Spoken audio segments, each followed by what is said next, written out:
Nouvel épisode de Dans ma boîte qui reçoit des hommes et des femmes qui ont créé leur propre entreprise. Aziz Seni a créé il y a 9 ans sa société de transport de personnes, ATA France. Bonjour Aziz. Bonjour. Alors d'abord, expliquez-nous, quel service vous offrez à vos clients?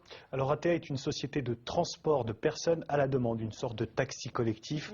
Les clients appellent à une centrale, ils réservent leur transport pour aller d'un point A à un point B. Ils savent combien ils payent avant de partir, mais ils savent aussi qu'en contrepartie, ils vont partager la voiture sur tout ou partie du trajet. Ils savent aussi que c'est moins cher qu'un taxi. Qu'est-ce qui vous a donné l'idée de monter cette boîte? Écoutez, je suis d'origine marocaine. Au Maroc, le taxi collectif existe depuis très longtemps. Lorsque je retournais au pays durant les vacances scolaires, j'utilisais ces taxis collectifs.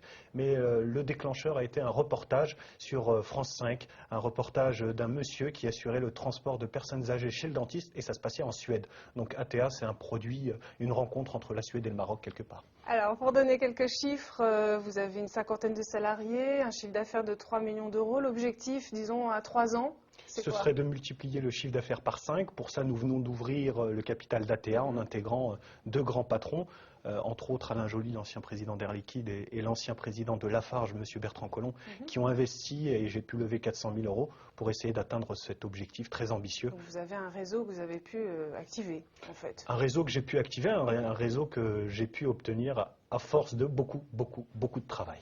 Alors, est-ce que vous avez toujours su que vous vouliez être entrepreneur? Oui. Quelque part, j'ai toujours su que je voulais être entrepreneur pour une simple raison. Et je vais vous la faire d'abord avec de la langue de bois en disant que je rêvais de mobilité sociale, d'ascension sociale. La réalité, c'est que je suis un gamin qui a grandi dans un quartier au Val-Fouré et que je voulais passer à autre chose, avoir une belle vie, accéder à un certain nombre de choses qui m'ont manqué. Et puis la seule voie que je voyais, la seule ascenseur social que je voyais, c'était créer ma boîte, monter mon entreprise pour gagner bien sûr beaucoup plus d'argent et pouvoir accéder à tout ce qui me manquait et puis mettre à l'abri mes proches. Donc, est-ce que ça s'est vérifié? Est-ce que c'est plus dur quand on s'appelle Aziz de porter un projet? Oui, c'est plus dur, mais les premières barrières ne sont pas forcément celles qu'on croit. Les premières barrières, elles sont souvent dans la tête. On nous renvoie une image dans les quartiers qui n'est pas très bonne et on n'a pas souvent confiance en soi. Donc la première barrière, elle était psychologique. Est-ce que moi, Aziz, 23 ans, issu du Val-Fouré, avec tous les handicaps sociaux, je pouvais me projeter dans le costume du chef d'entreprise? Ça a été celle-là la barrière la plus difficile. Et vous l'avez surmonté? Surmonté avec beaucoup de travail, beaucoup d'accompagnement aussi. Oui, parce que vous avez été confronté à des refus de banquiers, comme ça arrive souvent quand on monte son entreprise, mais vous avez bénéficié d'aide. Alors expliquez-nous par qui vous êtes passé.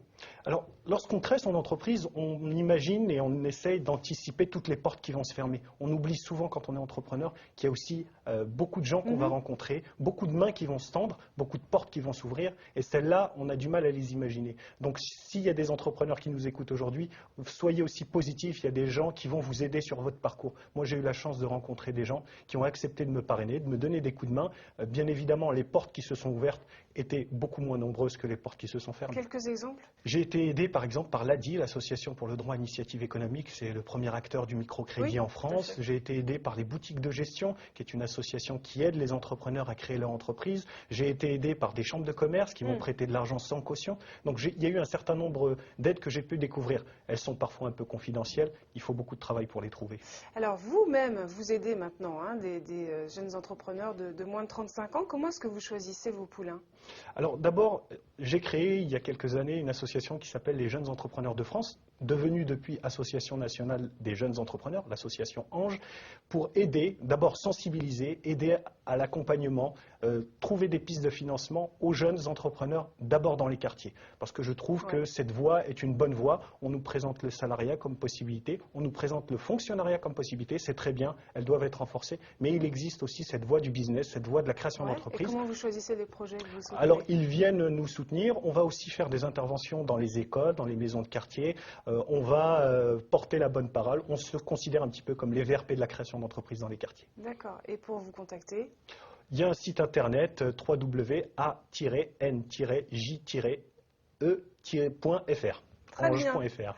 Pour terminer, dans ma boîte, c'est l'occasion de vous faire amener un objet qui vous est cher ou un objet qui vous a aidé, et vous nous avez amené un GPS. Un GPS avec toute une symbolique. Bien évidemment, on peut penser que c'est lié à mon activité professionnelle de taxi collectif, mais on dit souvent que la vie est un chemin.